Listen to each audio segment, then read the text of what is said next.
सय्यदे वुल्दे आदम खैरुल अनाम, उस पे लाखों दुरूद, उस पे लाखों सलाम।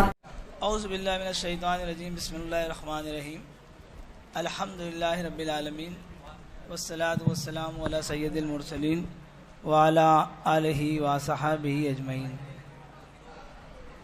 नहायत काबिल सद एहतराम उलमाए दीन, मुअज़्ज़ज़ मुकर्रम ख़वातीन व हज़रात, अज़ीज़ तलबा व तालिबात,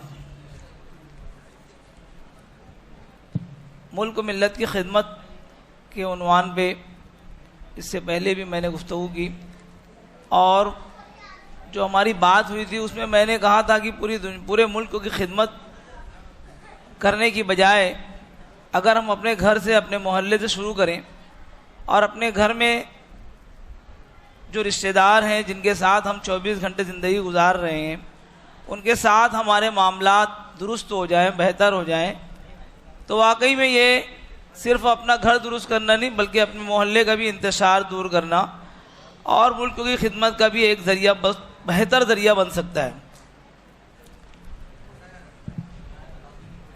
शेख सादी रहमतुल्लाह अलैह का कौल है कि वतन का कांटा भी सुम्बुल रिहान से ज़्यादा अजीज़ होता है। दुनिया का नक्शा ताकत से नहीं, किरदार व अखलाक से मुसलमानों ने बदला है।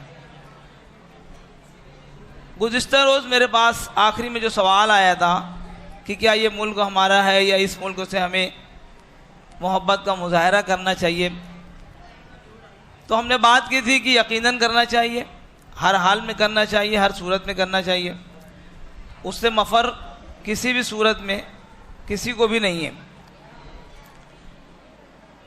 वतन, पूरा मुल्क उसकी खिदमत के लिए बॉर्डर पे चले जाए, फौजी बन जाए और तोप और मिसाइल बरसाएं, पड़ोस के ममालिक से जंगें करें, यही नहीं है खिदमत। खिदमत की मैं बिल्कुल बुनियादी बातें आज भी आपके साथ करना चाहूँगा कि हम अपने मुल्क और अपनी मिल्लत के लिए बिल्कुल घर से ही शुरू करें। जब तक घर के मामलात शुरू नहीं होंगे, बेहतर नहीं होंगे। अल्लाह के प्यारे नबी जनाब मोहम्मद रसूलुल्लाह सल्लल्लाहु अलैहि वसल्लम की हदीस है, यहाँ पर उलमाए दीन बैठे हुए, मुझको हदीस तो याद नहीं है मुकम्मल तौर से, लेकिन उसका मफ़हूम है कि जो शख्स अपने घर वालों के साथ मामलात में बेहतर है वो बेहतरीन इंसान है, वो अच्छा इंसान है। मामलात हमारे बहुत दुरुस्त होना चाहिए और हमारे मामलात बहुत ख़राब होते चले जा रहे हैं और होते चले जा रहे हैं।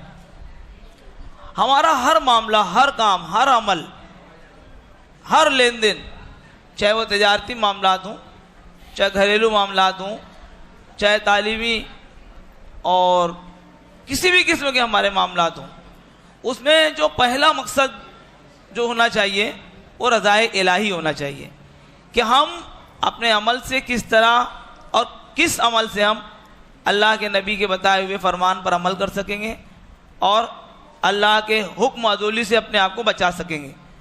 रज़ाए इलाही हर हाल में लाजमी मतलूब व मकसूद होना चाहिए।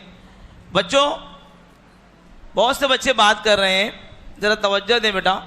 आप लोग माशाअल्लाह अभी बताया मौलाना मुसव्विरुल इस्लाम साहब ने कि आप लोग 9:30 बजे 10 से कबल यहाँ आ जा रहे हैं, जबकि सुबह सवेरे उठना और उठ के मस्जिद तक पहुँचना आज हमारे लिए धीरे धीरे मुश्किल होता चला जा रहा है, क्योंकि रात में हम जल्दी सोते ही नहीं हैं।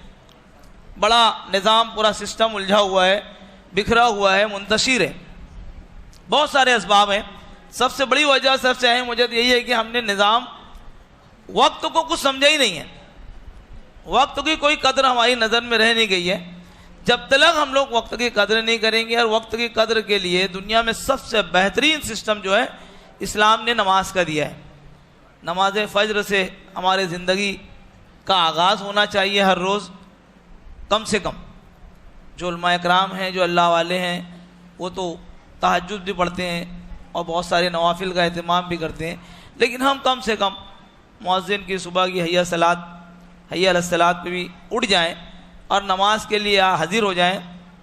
तो यकीनन हमारे इस्लाम के बताए हुए औकात और ज़िंदगी में जो ज़रूरियात और तकाज़े हैं वो सारी चीज़ें यकीनन पूरी होती नज़र आएंगी। उसके बाद ज़ुहर का वक्फ़ा है, उसके बाद असर है, मगरिब है, इशा है।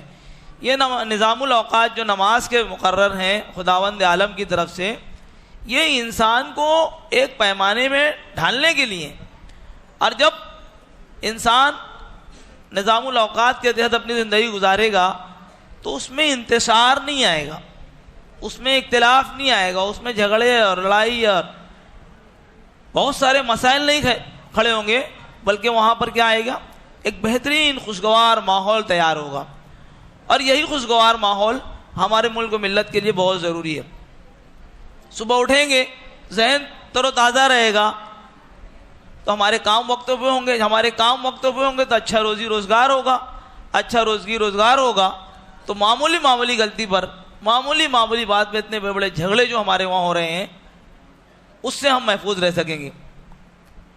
मेरा कहने का मतलब ये है कि मुल्क की खिदमत के लिए मुल्क में चैन सुकून का कायम करना भी ज़रूरी है, और अमन चैन सुकून कायम करने के लिए लाजमी है कि हम मुतमईन हों, हर फर्द अपने तौर पे ज़हनी तौर पे मुतमईन हो और वो दूसरों के साथ सुकून के साथ बात कर सके। अगर हम मुंतशिर रहेंगे तो अच्छी बात का भी जवाब गुस्से में ही दिया जाएगा और मामला बिगड़ता हुआ नज़र आएगा, और घर उलझेगा, मोहल्ला उलझेगा तो पूरा शहर उलझन का शिकार रहेगा। हम लोग अक्सर बात करते रहते हैं, दोस्तों के दरमियान बात होती है, रात में कभी ताख़ीर से कहीं आए कोई प्रोग्राम से, तो बहुत अफसोस, बहुत दुख होता है, बहुत बल्कि शर्मिंदगी होती है कि पुलिस स्टेशन के बाहर मुस्लिम औरतें बुर्का लगा के खड़ी हैं।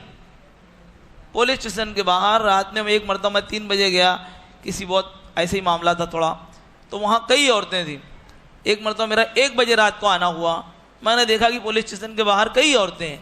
एक मरतबा शादी ब्याह कोई तकरीब से बहुत रात को 12 के बाद लौटा, और जूनी स्ट्रीट पे जो पुलिस स्टेशन नया कायम हुआ है, जूनी पुरानी महानगर पालिका की बिल्डिंग में, वहाँ पर दसियों औरतें रात में 12-1 के ऊपर, रोड सुनसान हो गया है तकरीबन, नहीं 12-1 नहीं, उससे ज़्यादा हो रहा था क्योंकि रोड सुनसान था पूरा क्वार्टर गेट का इलाका, और वहाँ पर दसियों औरतें खड़ी थी मुस्लिम नकाब में, अल्हम्दुलिल्लाह नकाब पहन के।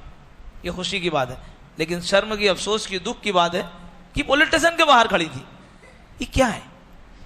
ये इसकी बुनियादी वजह जो मेरी समझ में आती है वो यही है कि हम इस कदर मुंतशिर हैं, हम इस कदर बिखरे हुए हैं, हम इस कदर उलझे हुए हैं, पता नहीं किस में। जब तक हम अपने आप को समेटेंगे नहीं, हर चीज में 2 पहलू होते हैं, एक खुशी का, एक गम का, दुख का, तकलीफ का। हम हर चीज से खुशी का पहलू हासिल कर लें, दुख का पहलू छोड़ दें, इंतशार खत्म हो जाएगा। पड़ोसी के वहाँ से कोई गलती हुई, हमारे बच्चों में कोई खेल कूद में कुछ शरारत हो गई, दरगुजर कर दें, माफ़ कर दें, छोड़ दें, डांट डपट करके समझा लें। ये घर के मामला है, घर के अंदर भी, पड़ोस के मामला भी। हमारे वहाँ ज़मीन, इलाका, घर, मकान, उसके ऊपर बड़े बड़े झगड़े चल रहे हैं, सगे भाइयों में झगड़े चल रहे हैं। अरे भाई, अकबर आज़म दुनिया के बहुत बड़े बादशाह गुजरे हैं, उमर फारूक रज़ी अल्लाह ताला के ज़माने में इस्लाम बहुत दूर तक फैल चुका था, और किसी की भी तारीख आप उठा कर देख लीजिए, इंतकाल के वक्त वो क्या लेके गए दुनिया से सबको मालूम है। हर आदमी हर आम खास बयान करता है कि खाली हाथ आए हैं, खाली हाथ जाना है, कब्र ही हमारा ठिकाना है। फिर कौन से झगड़े चल रहे हैं हमारे खानदानी झगड़े, ज़मीन पे, प्लाट पे, घर पे, दुकान पे, मकान पे, ऐसे झगड़े चल रहे हैं, ऐसे झगड़े चल रहे हैं, ऐसे झगड़े चल रहे हैं, खत्म होने का नाम ही नहीं ले रहे। अगर एक भाई ने थोड़ा सा हिस्सा ज्यादा ले लिया तो कहाँ गया? आपका भाई खुश है, दुआ नहीं देगा, नहीं देगा दुआ। अल्लाह और अल्लाह के दरबार में तो फैसले होंगे, जाने दीजिए। वो जोर जबर से, वो जिद से अगर थोड़ा सा ज्यादा हिस्सा लेना चाह रहा है, दे दिया जाए, सब्र कर लिया जाए, थोड़ी सी तकलीफ बर्दाश्त कर ली जाए। हर वक्त रास्ते में हमारे सामने 2 रास्ते, कहीं भी सफर करें, गाड़ी में जाए तो गाड़ी में किसी को सीट मिल जाती है, किसी को नहीं मिलती है, खड़ा रहता है, तकलीफ बर्दाश्त करता है कि नहीं करता है? सफ़र में 1 घंटे 2 घंटे के 6 घंटे के, यूपी जाने वाले तो 20-20 घंटा ऐसी ऐसी तकलीफ उठा के अभी जाते हैं। अभी जो मई का महीना चल रहा है, सॉरी दिवाली वेकेशन का टाइम चल रहा है, इस वेकेशन में और मई के वेकेशन में छुट्टियों में 6 टिकट का एक कंपार्टमेंट, 6 सीट का एक कंपार्टमेंट होता है, उसमें 20-20 लोग 15-15 लोग बैठ के जाते हैं। सफ़र कटता नहीं है, वो वापस आ जाते हैं कल्याण, अपनी मंजिल पे पहुंच जाते हैं। सफ़र कट जाता है, थोड़ा सब्र, थोड़ा बर्दाश्त, उसके बाद वो लोग हंसते खेलते भी जाते हैं, खाते पीते भी जाते हैं, खुद भी खाते हैं, दूसरों को भी खिलाते हैं। यही असल जिंदगी है। हम जब तक थोड़ा सा सब्र, थोड़ा सी फराक दिली का मुजाहरा नहीं करेंगे और बहुत बड़े बारे पर शुक्र की आदत डालें, हम लोग शुक्रगुजारी बहुत तेजी के साथ हमारे वहाँ कम होती जा रही है और कहीं कहीं तो ऐसा है कि मफकूद हो गई। शुक्र क्या है? हर मामले में शुक्र अदा करें। हम शुक्र अदा करने के लिए कोई ज़रूरी नहीं कोई आलिम साहब ने कोई बात कही तो वही शुक्र अदा करना है। हमको घर में बच्चे ने कुछ कहा, इसको भी थैंक यू और शुक्रिया बोल सकते हैं। घर की औरतें रात दिन मेहनत करती रहती हैं, उनको भी थैंक यू और शुक्रिया और जज़ाक अल्लाह के अल्फाज से नवाजना चाहिए, लाजमी है। हर वक्त तो शुक्रिया के अल्फाज हमारी ज़ुबान पे आते रहेंगे, हर वक्त हम जज़ाक अल्लाह बोलते रहेंगे तो अल्लाह हमसे राज़ी होगा। और जो हिस्सा, जो ज़मीन, जो जगह हमारी किसी सबब हमको नहीं मिल पा रही है और हमारे भाई ने ले ली है, उसका बदल अल्लाह की तरफ से ऐसे ऐसे सुकून, ऐसी ऐसी राहत की शक्ल में मिलेगा कि हम गुमान भी नहीं कर सकते। लेकिन हमको सोचना पड़ेगा, समझना पड़ेगा, अपने मामलात को दुरुस्त करना पड़ेगा, सब्र और शुक्र के साथ जिंदगी गुजारनी पड़ेगी। यकीनन ये सिर्फ घर का माहौल दुरुस्त नहीं है, मैं बार बार दोहरा रहा हूँ अपनी बात को कि ये इसकी वजह से मोहल्ला भी इंतशार से बचेगा और शहर भी और इसी तरीके से मुल्क भी। आज अगर आप अदालत में पड़े हुए पेंडिंग कोर्स केसेस का मुताला करेंगे, स्टडी करेंगे, मौजूद है गूगल पे। मुल्क में जब से हिंदुस्तान आज़ाद हुआ है तब से आज तक 14% ही मुसलमान बताए जा रहे हैं। बड़ी अजीब सूरत हाल है, हिंदुस्तान में 14% मुसलमान हैं। फिर आए दिन वो लोग बोलते हैं कि मुसलमानों की आबादी में 3 गुना 4 गुना 5 गुना इजाफा हो रहा है, लेकिन जब मर्दमशुमारी होती है तो 14% रहते हैं हम लोग। तो चलो मर्दमशुमारी को हम मानते हैं, हमारे मुल्क के सारे आदाद शुमार, सारे कवानीन मानते हैं, मानना चाहिए, मानते हैं। लेकिन हमारे लिए अलमनाक सूरत हाल उस वक्त पैदा होती है कि हम 14% होने के बावजूद कोर्ट में 40%, 42%, 38% केसेस हमारे क्यों हैं? जेलों में 40% से ज्यादा मुसलमान क्यों हैं? लड़ाई झगड़ों के मामला 40% ने करीब मुसलमानों के क्यों हैं? और अगर है तो फौज में क्यों नहीं है 40%? हम पुलिस में क्यों नहीं है हम 40%?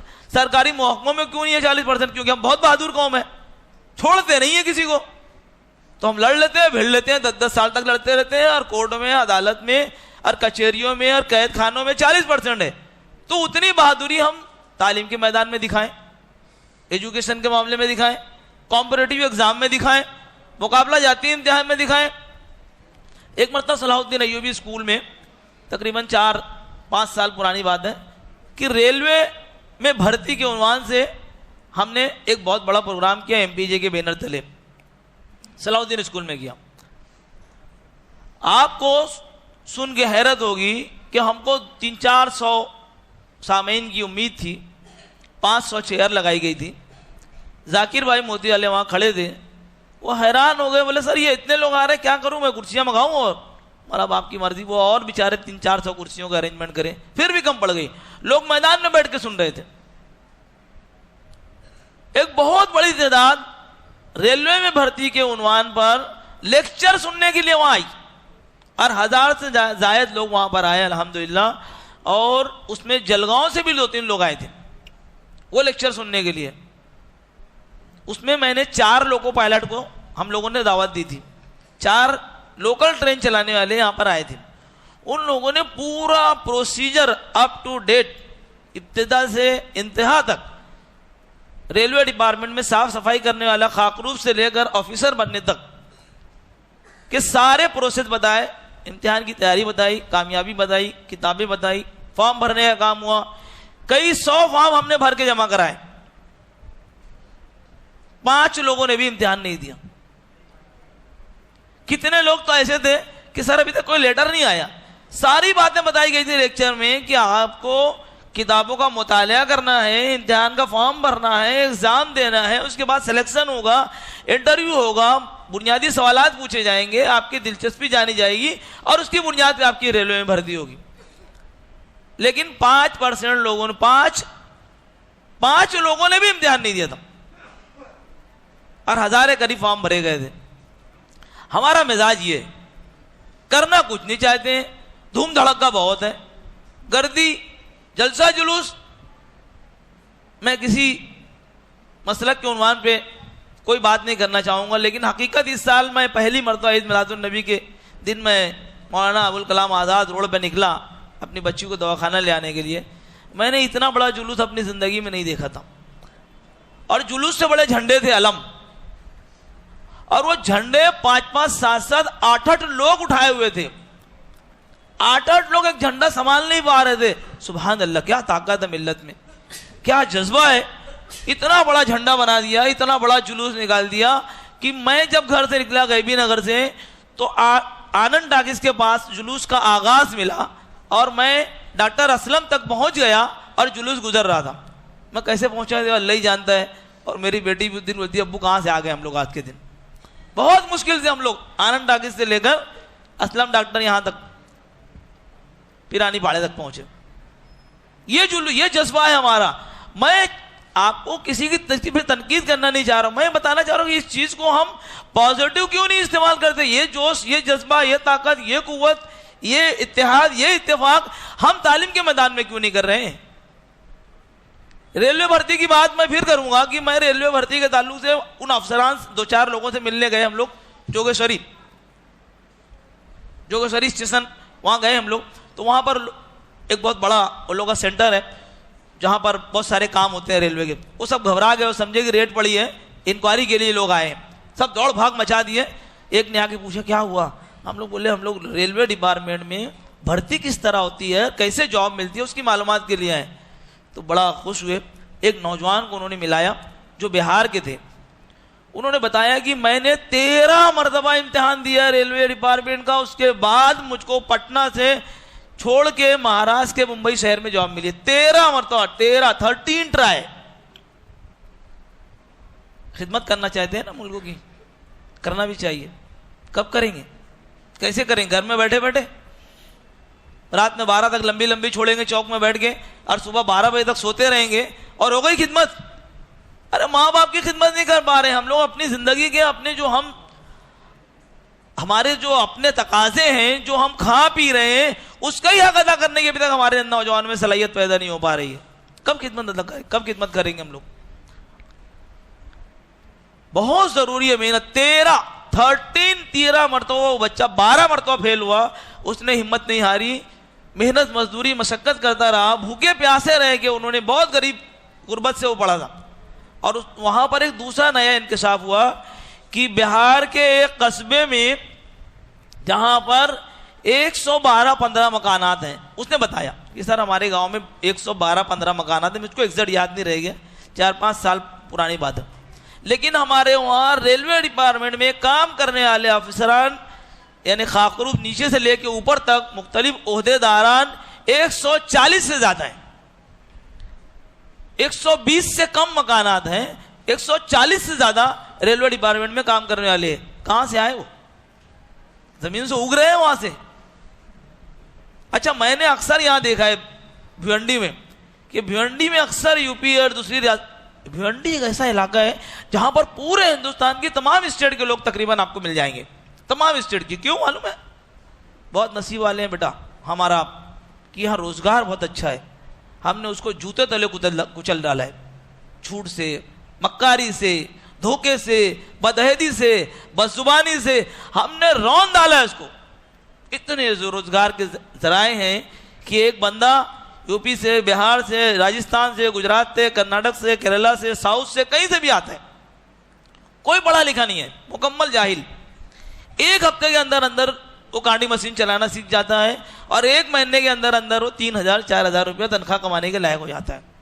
और 6 महीने के अंदर वो लूम चलाना सीख जाता है और 1 साल के अंदर उसकी तनख्वाह 10,000 के करीब हो जाती है और उससे ज्यादा भी हो जाती है। 5,000, 6,000, 8,000 तो बहुत मामूली चीज है। जाइए दूसरी रियासतों में, दूसरे शहरों में, बड़े बड़े शहरों में जाके देखिए आप, 10,000 कमाना नाक को चने चबाना है। यहाँ हर मजदूर कमा रहे, कद्र नहीं है, ना शुक्रगुजारी है, ना कोई मनसूबाबंदी है, ना कोई सोच है। अगर इसी तरीके से हम मेहनत करके, हम बहुत मेहनत कर सकते हैं, कोई शक भी नहीं है, मुसलमान मेहनत कश कौम है, हमेशा से ये बात साबित होती रही है।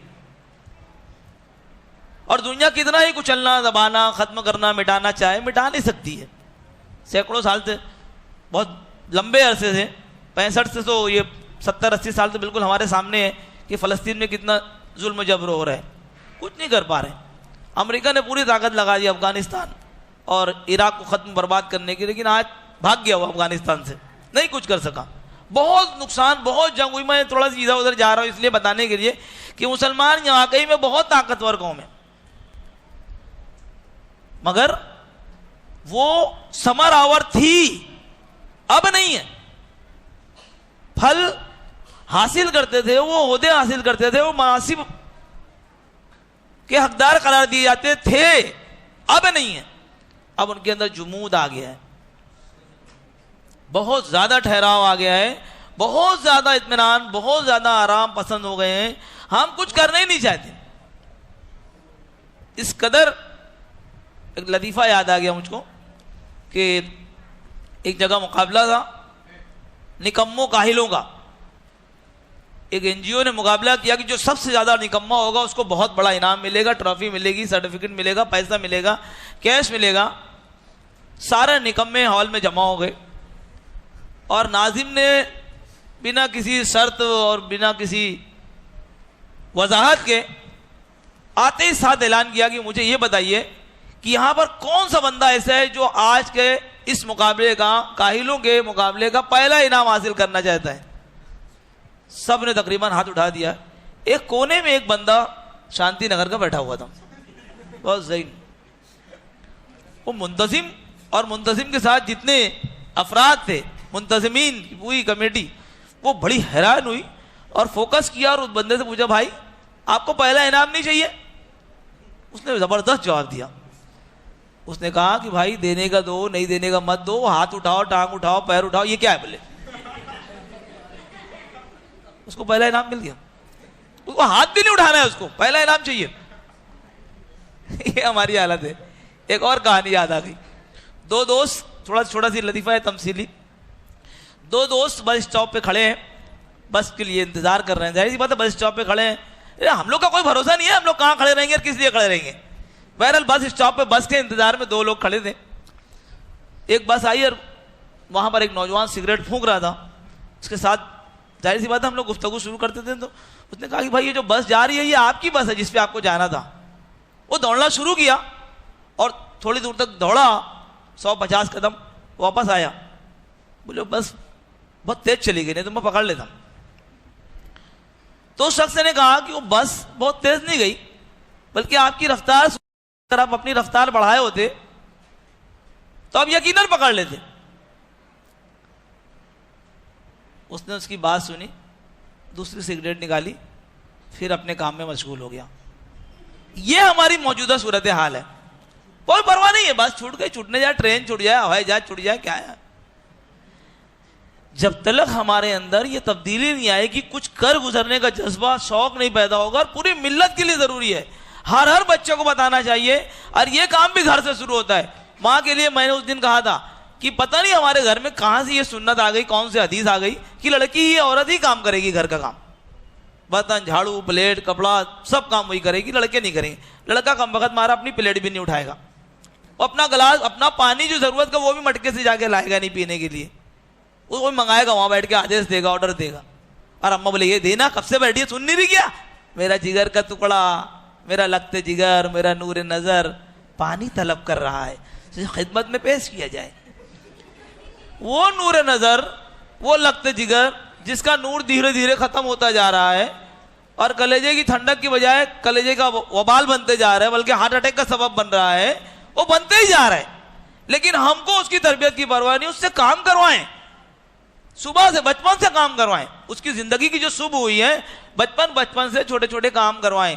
जब वो काम करने का आदी होगा, जब वो मशक्कत का मतलब समझेगा, जब वो मेहनत के तकाजों को पूरा करेगा तब तो वो बस के पीछे दौड़ेगा, तब तो वो इम्तिहान में मशक्कत करेगा, तब तो वो मुकाबले में शिरकत करने के बाद अपनी सलाहियतों का लोहा मनवाएगा, तब तो वो मुतालिया करके वहां पहुंचेगा और अपने आप को साबित करेगा। कैसे साबित करेगा? घर में बैठे बैठे पानी का गिलास भी उसकी खिदमत में पेश किया जाए। अरे बादशाह सलामत के औलाद हैं, बादशाह हैं हम लोग, 10 खादिम खड़े हुए, वो बेचारी लड़की उसका कचूमर निकाल रहे हैं काम कर करके। कितना काम करेगी औरत? मर्दों का मिजाज बना हुआ है, बैठ गए एक जगह पे, सब काम औरत करेगी, पानी भी लाओ, ये भी करो, वो भी करो। हम जब तक ये बुनियादी मामला अपने दुरुस्त नहीं करेंगे, ना हमारा घर दुरुस्त होने वाला है, ना हमारी जिंदगी दुरुस्त होने वाले, ना हमारे मामला दुरुस्त होने वाले। बहुत बड़ा एक इसके अलावा बहुत बड़ा लूप होल, बहुत बड़ी कमी हमारे दरमियान ये है कि हम गलत काम करने से डरते ही नहीं,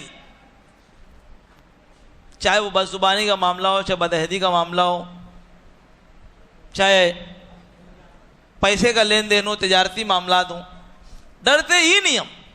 जरा भी खौफ और डर हमारे दिल में नहीं बाकी रहा है। उसकी वजह भी यही है कि अल्लाह का खौफ निकल गया।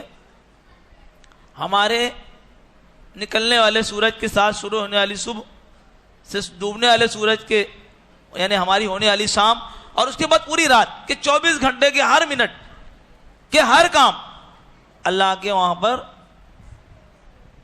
नोट हो रहे हैं। हर काम का जवाब देना है हमको, हर सवाल का जवाब हमको देना ही है हर हाल में, कोई मफर नहीं है उससे। ये हर एक को मालूम है, हर मर्द औरत को मालूम है, हर बच्चे को मालूम है, हर बड़े को मालूम है, हर लड़की और हर लड़के को मालूम है। उसके बावजूद जब भी मामले की बात आती है, पता नहीं क्यों हम भूल जाते हैं। याददाश्त माशाअल्लाह बहुत अच्छी है हमारी, यानी हम करना ही नहीं चाहते। हमको बहुत जरूरी है कि हम किसी का हक ना मारे, किसी का किसी भी सूरत में मामूली से मामूली हक भी ना मारे। हम लोग मार्केट के इलाके में बैठे हैं, मार्केट के इलाके में ऐसे ऐसे मामलात हो रहे हैं आज। आम तौर पे मुस्लिम ताजिर, फ्रूट बेचने वाले, सब्जी बेचने वाले, कपड़ा बेचने वाले, उनकी जुबान से अक्सर सुनाई देता है, बहुत अल्लाह माफ करें कैसे होगा हमारा मालूम नहीं, अक्सर उनकी जुबान से आप सुनेंगे वो बोलते हैं सर जब तक झूठ नहीं बोलेंगे ना धंधा ही नहीं होगा। कौन बोल रहा है ये? मोमिन। कौन बोल रहा है? मुसलमान जो अल्लाह पर भी भरोसा रखता है, यकीन रखता है, अल्लाह के रसूल पे तो इतना बड़ा यकीन रखता है कि इतना बड़ा जुलूस और इतने बड़े अलम बना सकता है कि 10 लोग नहीं उठा सकते उसको। इतना बड़ा उसका यकीन अल्लाह की जात पर, अल्लाह के रसूल से इतनी मोहब्बत है। मगर जहां काम की बात है, अरे मोमिन की जुबान से ये लफ्ज निकलना चाहिए, जुमला निकलना चाहिए कि जब तक झूठ नहीं बोलेंगे तजारत नहीं होगी।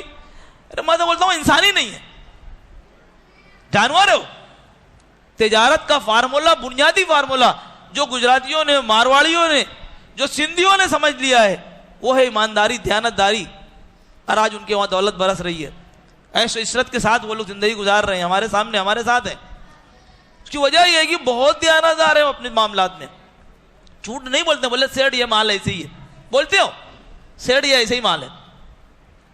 सेठ माल जरा देख लो है, थोड़ा साफ नहीं आया है, साफ बोलते हैं लाखों रुपए के मामलात में, और हम बोलते हैं सबसे अच्छा यही है। बहुत सेब बेच रहा है आजकल, सेब मार्केट में बहुत ज्यादा आया है, 60 रुपया, 70 रुपया, 80 रुपया किलो। आप तजारत उसमें जरा सी बहुत मोल तोल करिए, दुकानदार फौरन बोलेगा 60 रुपया किलो है, 60 रुपये में आएगा, 50 में। अरे 50 में दो ना, औरतें आमतौर पे बहुत भाव ताव करती हैं, तो 50 में दो ना, वो तो वहां मिल रहे तो वहां ले लो। वो बोलता है वो ठीक है, वो बोला वहां ले लो, लेकिन वो ये बोलता है कि 50 में तो मुझको नहीं पड़ा, आपको कहां से दूंगा। कितना बड़ा झूठ है, इससे बड़ा झूठ हो ही नहीं सकता है। 60 रुपये में बेचने वाला सेब उसको 50 में नहीं मिलेगा तो बेच ही नहीं सकता है। 60 रुपये में जो सेब बिक रहा है, अगर 50 रुपया किलो उसने खरीदा है तो वो कभी मुनाफा नहीं कमा सकता है। याद रखिए आप, क्योंकि वो एक साथ 100 किलो, 200 किलो, 500 किलो खरीदा है, और अब वो 500 रुपये लोगों को 100 किलो और आधा किलो, 1 किलो और आधा किलो तौल के दे रहे। वो डंडी में कितना माल डूबेगा, टूटेगा, और उसके बाद खराब होगा, दिन भर में वेस्ट होगा, और उसकी मेहनत, उसकी मशक्कत, उसकी कुर्बानी, किराया, भाड़ा, म्यूनसिपलिटी का टैक्स वो कहां से लाएगा। ये सबको समझ रहा है, देने वाले को भी समझ रहा है, लेने वाले को भी समझ रहा है। वो कसम क्यों खा रहा है, वो झूठ क्यों बोल रहा है कि मुझको 50 में नहीं पड़ा। वो बोले भाई 60 रुपये से कम नहीं आएगा। वो लेगा लेगा नहीं लेगा नहीं लेगा, फौरन झूठ। ये तिजारत में बहुत ही बड़ी बदअमली है हमारी जुबान को इससे रोकना पड़ेगा हमको। हर हाल में हमको वो अपनी बात पे अपने तरीके में तब्दीली लानी होगी, तब जाकर हमारे निज़ाम सही होगा। ताज्जुब होता है कि घर में अब्बा बैठे हैं और फोन पे टेलीफोन पे दोस्त को बोल रहे हैं हाँ मैं पहुंच गया ज़कात नाका। वो बच्चा हैरान है कि ये तो मेरा घर है, शांति का घर में, ये ज़कात नाका कब से हो गया? और अब्बा बोल रहे हैं मैं ज़कात नाका पहुंच गया हूं। अगर वो बात करने वाले साहब घर के अंदर बोल दे कि भाई मैं नहीं निकल पाया, तो क्या मोबाइल में से निकल के गोली मार देगा आपको, आपकी जान ले लेगा? क्या क्या ऐसा हो जाएगा अगर हम सच बोल देंगे? तो हम बोल दे भाई मैं लेट हो रहा हूं, आधा घंटा लेट हो जाऊंगा, मैं नहीं पहुंच पाऊंगा टाइम पे, मेरी कोशिश है लेकिन मैं तकरीबन 20-25, रास्ता भी बहुत खराब है, 5 मिनट में आ रहा हूं। 5 मिनट, ये रोड 5 मिनट वाला है क्या? 5 मिनट का मतलब समझता है? कभी घड़ी देखी आपने 5 मिनट? क्यों बोल रहे हैं 5 मिनट? हम अपने मौलाना आजाद रोड से 5 मिनट में कहीं चल जा ही नहीं सकते। बहुत आराम से चलना है, बहुत सलीके से चलना है, रास्ता भी ऐसा, उसमें भीड़ भाड़ भी, ट्रैफिक भी। 5 मिनट में आ रहा, हर चीज 5 मिनट में हो रही है। आधा आधा एक घंटा 5 मिनट का मतलब समझ में नहीं आ रहा है हमारी। ये चीजें हमको बहुत ज्यादा समझने की जरूरत है। बहुत छोटी छोटी बातें हैं। 2 अहम बातें आज मैं नोट करके लाया हूं जो हमारे मामलात खिदमत से ताल्लुक रखते हैं। वो है पानी का इस्तेमाल। महाराष्ट्र में महाबलेश्वर से निकलने वाला दरियाए कृष्णा कर्नाटक, केरला, तमिलनाडु तक उसका पानी जाता है और वो खलीज बंगाल में जाके जम हो जाता है, खत्म हो जाता है। कर्नाटक और केरला का झगड़ा 2500-50 साल से चल रहा है पानी के ऊपर। और मैंने जब ममालिक का मुशाहिदा किया तो मालूम पड़ा कि कतर, इसराइल, लिबनान और ईरान, ये दुनिया के 4 ऐसे ममालिक हैं जहां पर पानी की शदीद किल्लत है। शदीद किल्लत, शदीद। हमारे मुल्क की, हमारे बड़े बड़े शहरों से लग के जो देहात है वहां जाकर देख लीजिए पानी की क्या हालत है, किस कदर पानी की किल्लत है। पानी कितना जरूरी है ये हर एक को मालूम है। लेकिन हमारे अल्हम्दुलिल्लाह भिवंडी निजामपुर शहर महानगर पालिका की पाइपलाइन के जरिए हमारे घर और हमारे बाथरूम तक नल पहुंचा हुआ है और हम पानी धड़ल्ले से बहा रहे हैं। आधी बकेट, 1 बकेट पानी भर जाए तो बच जाए कपड़ा धोने के बाद। खवातीन का खास तौर से मामूल मैंने बहुत मरतबा देखा है।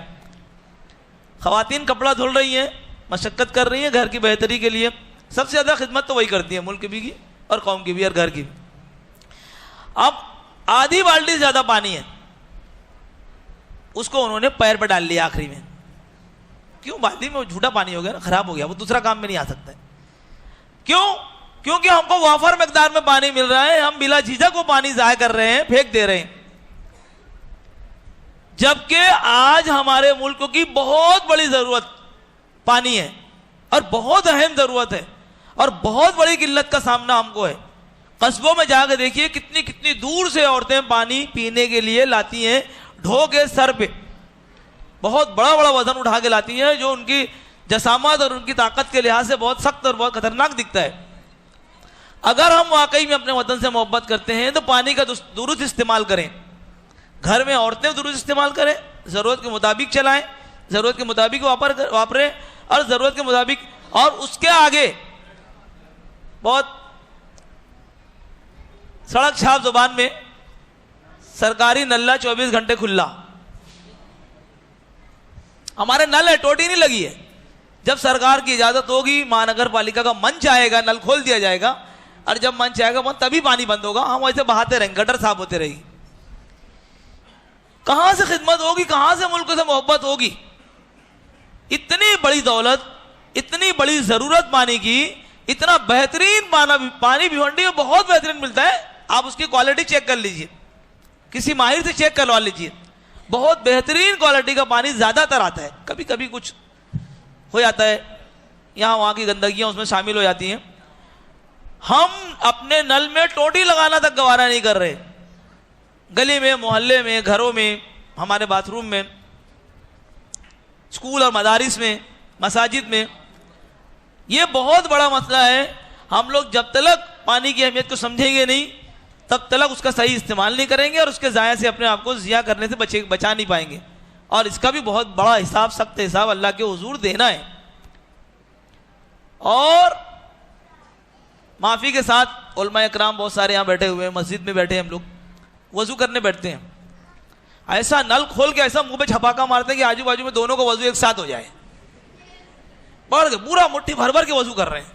अरे जन्नत में जाने वाले भैया, साथ सीधा आराम से वज़ू करो, थोड़ा थोड़ा नल खोलो, ये पानी है, दौलत है, ये कीमत, इसका भी हिसाब है, हर एक को मालूम है। कोई नई बात नहीं बता रहा, मेरे को नई बात मालूम नहीं है।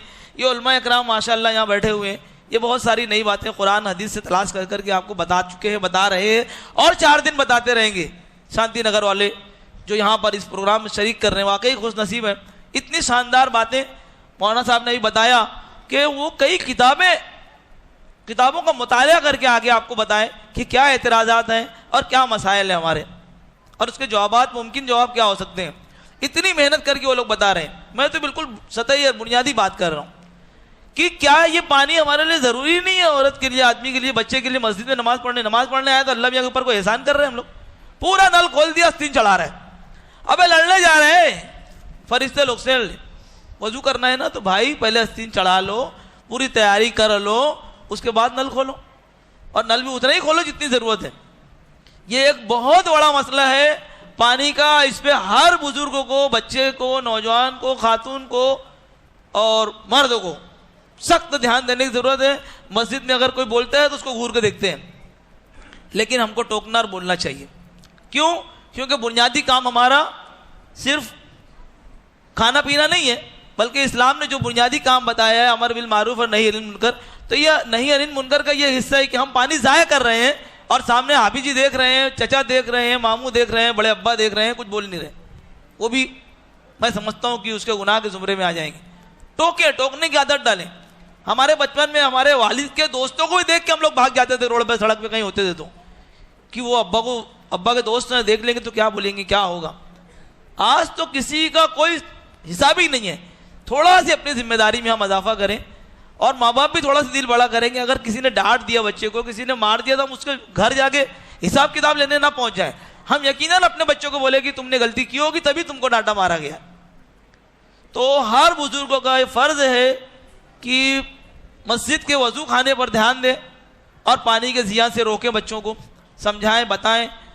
वजू करते वक्त बात करना आम बात है, मना किया गया है, हमेशा उलमा इकराम बताते रहते हैं। अब वो हदीस और कुरान की रोशनी में मैं नहीं बता पाऊंगा, मैं तो भैया महानगर पालिका की ज़रूरत के लिहाज से बता रहा हूँ कि सख्त ज़रूरत पानी की महानगर पालिका के देहातों में है, और आए दिन कुछ ना कुछ झगड़ा खड़ा रहता है उसके ऊपर। तो अजीज़ान गिरामी, मेहरबानी करके पानी का अगर दुरुस्त इस्तेमाल करें, उसको ज़ाय करने से बचाएं, तो ये भी बहुत बड़ी खिदमत होगी मुल्कों की और कौम की। और एक आखिरी नई बात जिस पे हम लोगों की बहुत कम नज़र रहती है, इलेक्ट्रिसिटी, बिजली। आज से 10 साल पहले हर मोहल्ले में 4-4 घंटा, 5-5 घंटा हम लोग झेलते थे। अब अल्हम्दुलिल्लाह बिजली जाती नहीं है, अल्लाह का शुक्र है, पावर हमेशा बहाल रहती है और अच्छी तरीके से सप्लाई रहती है। बहुत शानदार तरीके से हमारे गीज़र भी चल रहे हैं और हीटर भी चल रहे हैं, और उससे शायद हीट बढ़ रही है। हीटर का मतलब था कि गर्म खाना, चूल्हा जलाने वाला, लेकिन अब हमारे दिलों की हीट और नफरत बढ़ रही है, मुझको ऐसा लग रहा है। बहरहाल अल्लाह खैर करे। हम बिजली का इस कदर इस्तेमाल कर रहे हैं कि जहां जरूरत नहीं वहां ही पंखा चालू है। घर में, मोहल्ले में, ऑफिस और दफ्तरों की हालत तो ऐसी है कि एक आदमी ऑफिस में आया, उसने 10 पंखे और 10 लाइट चालू कर दी। उसका हक है, बटन काहे के लिए लगी है, लाइट काहे के लिए लगाए। अरे भाई, जो जहां बैठने वाला है वहां की लाइट, वहां की पंखा चालू कर ले। मस्जिद में भी यही हाल है कि एक साहब आए, अल्लाह के बंदे, अल्लाह की इबादत के लिए मस्जिद में एक पंखा चालू किया। दूसरे साहब आए, उनको ये पंखा सही नहीं लगा, वो सफेद नहीं है, लाल है, वो दूसरी तरफ आके दूसरे पंखा चालू कर लेंगे। तीसरे साहब आए, तीसरा पंखा, उस पंखे के नीचे नहीं खड़े होंगे। एक पंखा चल रहा है, एक पंखा 5-10 लोग के लिए काफी है, वहीं खड़े होकर नमाज नहीं पढ़ सकते हम लोग, सुन्नत नहीं पढ़ सकते, नफिल नहीं पढ़ सकते, फराइज नहीं अदा कर सकते। ये बिजली बचेगी नहीं, इससे इसका हिसाब नहीं होगा।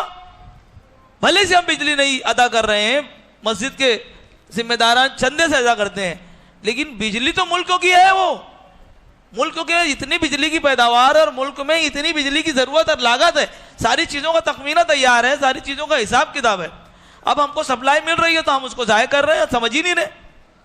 बहुत बड़े पैमाने पर कई रियासतों के दरमियान मुल्क में पानी और बिजली पे झगड़ा चल रहा है। 2011 में मैं यूपी गया था, जैसे ही पावर आती थी 3-4 घंटे के लिए सब उठा के अपना अपना, जब मोबाइल शुरू हुआ था सबके पास तकरीबन हो गया था अच्छी तादाद में, 2011 में, आज से 11 साल पहले। तो वो बेचारे पहली फुर्सत में चार्जर लगाते थे, कौन सा, जो अंधेरे में काम आएगा लाइट जलाने के लिए, और दूसरा मोबाइल। जैसी जैसी पावर आए बस पहला काम उन लोगों के, हर घर में हर फर्द का यही था कि पहले चेक करें कि चार्जर लगा कि नहीं। क्यों? इसलिए कि वहां बिजली इतनी कम वक्त के लिए बहाल की जाती थी, इतनी कम वक्त के लिए सप्लाई की जाती थी, और आज भी देहातों का वही हाल है।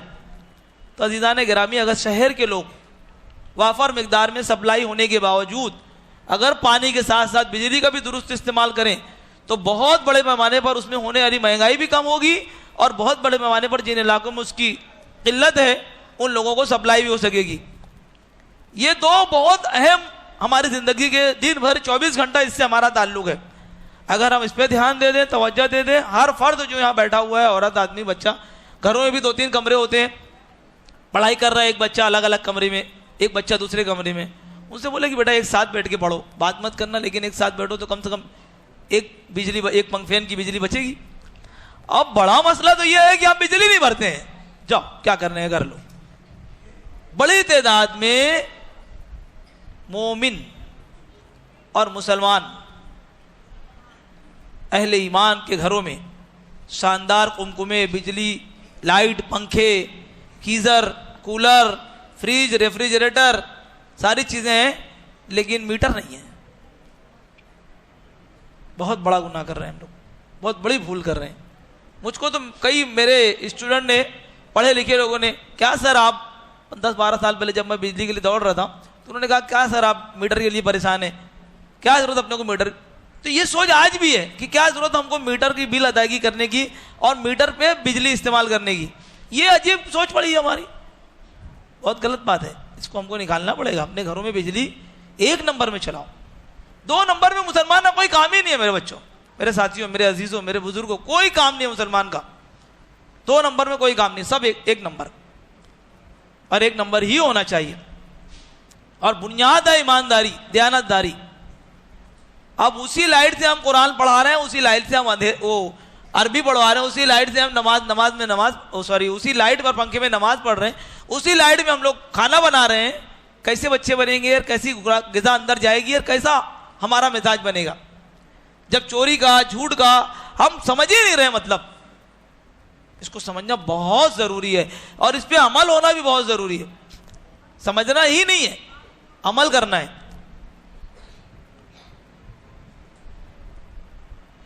उक़बा बिन नाफे बहुत मशहूर साहबी हैं, जिनके बारे में बहुत मशहूर वाक़या है, तकरीबन लोगों को वो वाक़या याद है।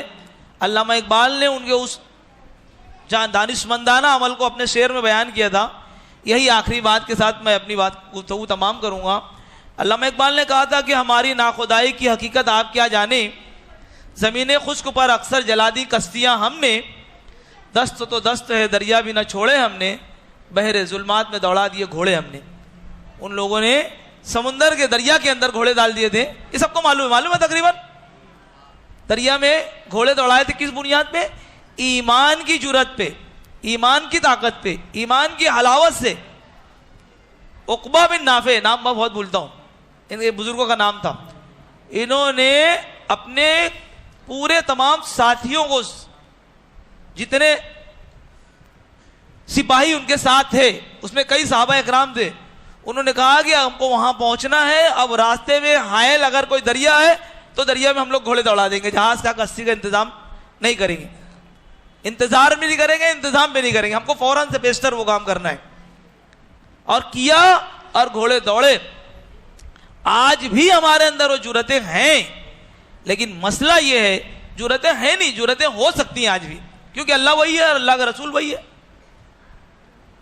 आज भी हो सकती है अगर हम अपने मामलात को दुरुस्त करें, अच्छी रोजी खाएं, अच्छी रोज़ी कमाएं, अच्छे मामलात रखें, खुशहाल रहने की कोशिश करें, ईमानदारी के साथ ज़िंदगी गुजारें, सब्र और शुक्र का अपना ओढ़ना बिछौना बना लें, तो यकीनन हमारी ज़िंदगी में ज़बरदस्त तब्दीली आएगी, हमारे समाज में, हमारे घर में, और अल्लाह ताला के बेशुमार बरकतों का नुज़ूल होगा। यकीनन मैंने एक होमवर्क उस दिन दिया था, वही होमवर्क आज भी दे रहा हूँ।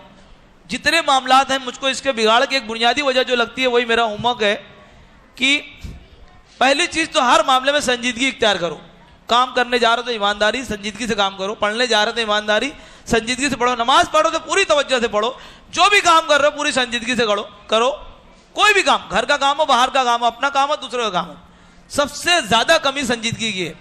We are not sincere about our job. अपनी जिम्मेदारियों के मुताबिक हम संजीदा नहीं हैं।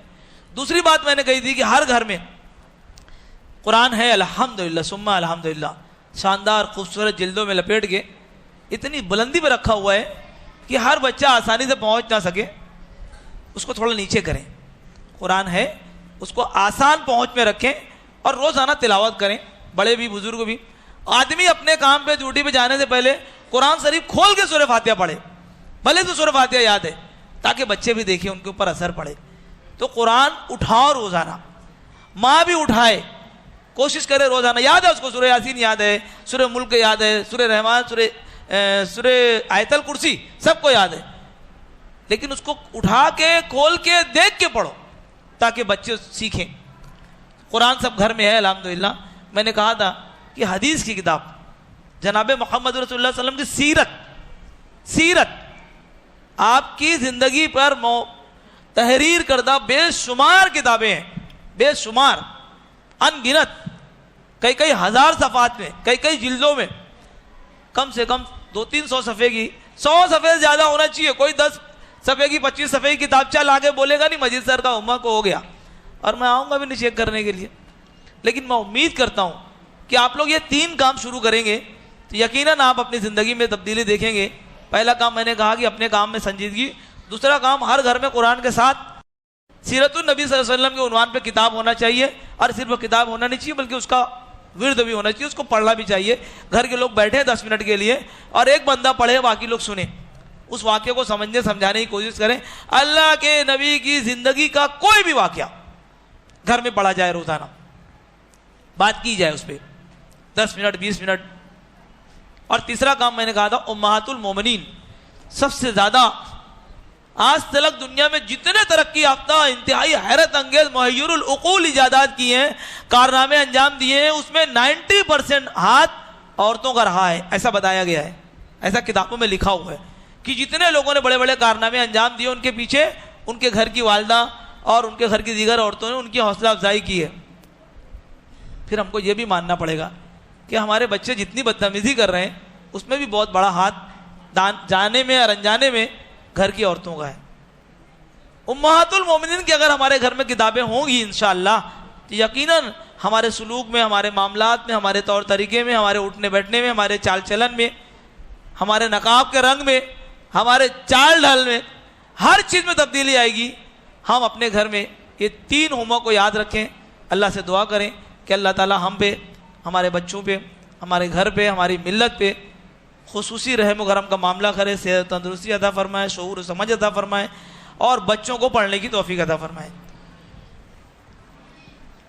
शुक्रिया, जज़ाकल्लाह।